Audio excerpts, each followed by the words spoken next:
लेकिन मैं आज आपको बशारत देने नहीं आया, मैं आज नज़ीर बन के आया हूँ, मैं आज डराने आया हूँ।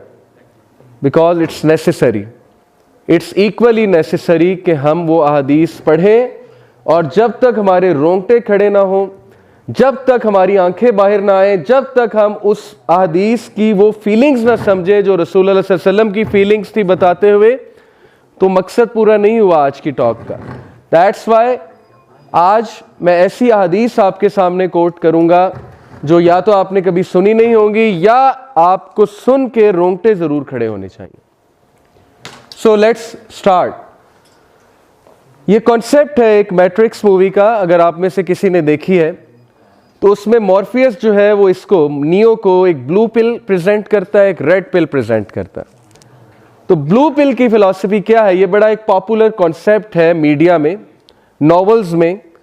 ब्लू पिल, अगर तुम ब्लू पिल लेते हो, नियो को कहता है अगर तुम ब्लू पिल लेते हो तो you will end up waking up in your apartment, everything will be fine, glittery, तुम्हारा सेम लाइफस्टाइल होगा, you can go on as you want, सब कुछ जबरदस्त होगा, कोई तुम्हें कुछ नहीं कहेगा, and you can enjoy your life, खत्म बात। But if you choose red pill तो तुम्हारी आंखें खुलेंगी, तुम्हें सिस्टम के पीछे जो ढांचा है वो नजर आएगा, तुम्हें समझ आएगी कि हमारा सिस्टम वर्क कैसे कर रहा है, and why we are in such a mess, और where actually we are heading towards. तो मैं आज आपको इंशाल्लाह रेड पिल देने आया। ब्लू पिल ये है कि आप यहां बातें सुने, आप एक कान से सुन के दूसरे कान से निकाल दें, आप घर जाएं, सेम लाइफस्टाइल पे चलें, एवरीथिंग इज फाइन, नौकरी लगी हुई है, यूनिवर्सिटी चल रही है, पैसे आ रहे हैं, सब कुछ सेट है लाइफ में, दैट्स इट, कोई जिम्मेदारी नहीं है, कुछ सोचने की जरूरत नहीं है, जब तक मेरे ऊपर नहीं आएगी मुझे क्या जरूरत है कुछ सोचने की, right? That is the blue pill. But red pill, those are the अहादीस, वो रियलिटीज जो मैं आज आप सबके सामने पेश करना चाहूंगा, ताकि हम लोग को एटलीस्ट इतना तो एहसास हो ना कि हमारा भी कुछ इनपुट होना चाहिए इस सब में। So let's begin with this हदीस। Prophet sallallahu alaihi wasallam once stood over one of the high buildings of Medina and then said to the people, "Do you see what I see?" They said, "No." He said, "I see fitnas, afflictions falling among your houses as raindrops fall."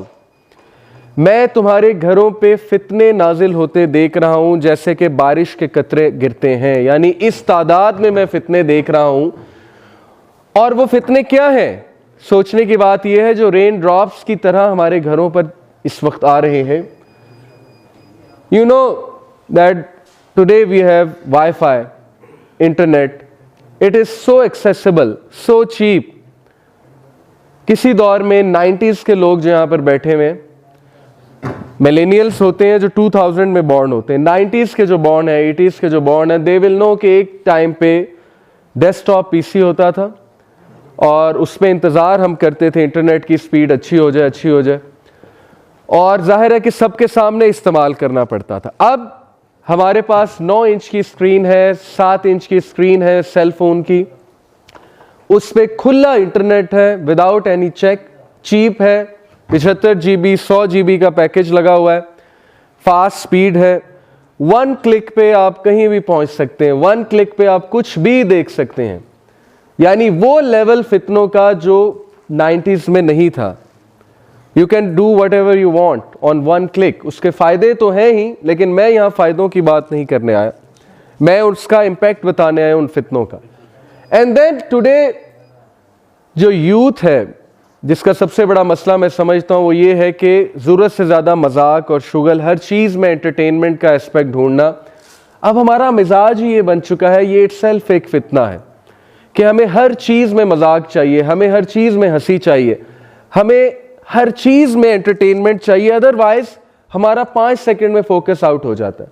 आज की जो youth है, अभी मैं psychology की जब बात करूंगा, रोंगटे तो तब खड़े होंगे ना कि हमारे साथ गेम क्या हो रही है, हमारा बायोकेमिस्ट्री किस तरह से तब्दील हो चुकी है कि हमें एक खास लाइफस्टाइल का एडिक्ट बनाया जा रहा है। और इस्लामिक लाइफस्टाइल तो जा ही नहीं सकते हम, जिस तरह हमारी बायोकेमिस्ट्री बन चुकी है, इस्लामिक लाइफस्टाइल तो भूल जाएं अगर यही लाइफस्टाइल रहा।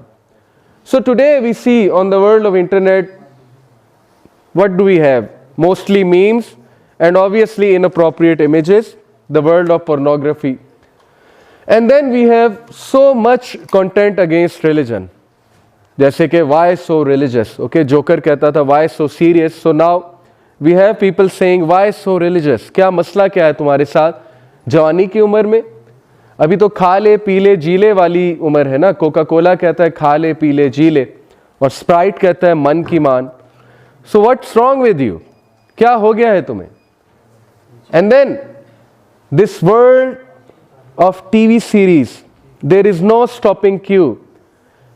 90s में स्टॉपिंग क्यू होता था. मंगल को ड्रामा लगना है, आधे घंटे का ड्रामा लगना है, खत्म हो जाना है, फिर नेक्स्ट ट्यूसडे को लगेगा. स्टॉपिंग क्यू गया आपके ब्रेन को कि ठंड करो, नेक्स्ट ट्यूसडे तक जो है वो आराम करो, नेक्स्ट ट्यूसडे को लगेगा. ब्रेन को स्टॉपिंग क्यूज चाहिए वरना ब्रेन मेस अप हो जाएगा. What is the stopping cue of Netflix? What is the stopping cue of Facebook? Nothing. YouTube का स्टॉपिंग क्यू? नथिंग. लगातार content, TV series upon TV series, episodes upon episodes. Facebook never ends, उसका home page never ends. YouTube never ending. No stopping cue for you guys, for us. लिहाजा फितना, this is the फितना. यही तो turmoil है कि मसला इतना हो चुका है कि ब्रेन को समझ ही नहीं आ रही मैंने रुकना कहां पे है. और ब्रेन को जब समझ नहीं आ रही तो वो इस स्ट्रेस में है हमारा ब्रेन कि उसके पास हायर वैल्यूज या हायर थिंकिंग की कैपेबिलिटी ही चली जा चुकी है. तो हमारा मुल्क कैसे लीडर्स पैदा करेगा, कैसे रिसर्चर्स पैदा करेगा जब हमारी 80% अवाम टिकटॉक पे बैठी हुई है, फेसबुक पे बैठी हुई है और वक्त ज़ाया करने के माहिर हैं. पाकिस्तानी कौम तो मैं कभी कभी सोचता हूँ कि तमगा मिलना चाहिए टाइम वेस्टेज का. हर वो फजूल चीज़ जो दूसरी कंट्रीज़ में बैन है, यू वॉन्ट बिलीव. चाइना में व्हाट्सएप, कभी देखा आपने किसी चाइनीज़ को फेसबुक पे टिकटॉक शेयर करते हैं या व्हाट्सएप पे बहुत ज़्यादा. सऊदीया में, मिडल ईस्ट में व्हाट्सएप कॉल्स जो है वो बैन है. कहीं आपको इतना चीप इंटरनेट पैकेज नहीं मिलेगा जितना पाकिस्तान में है. तो हमारे लिए तो ज़्यादा प्रॉब्लम खड़ी हुई है इस वक्त. और ऐसी ऐसी बीमारियां, ऐसे ऐसे डिसऑर्डर्स. देखें, इंसानों की क्वालिटी कम हो रही है. जब एक माशरे में फितना फैलता है तो क्वालिटी ऑफ ह्यूमैनिटी कम होती है. आज रिश्ते करना मुश्किल हो चुका है, लोग परेशान हैं. अच्छा इंसान कहां से ढूंढें? लड़के परेशान हैं कि पता नहीं हमारे साथ क्या होगा.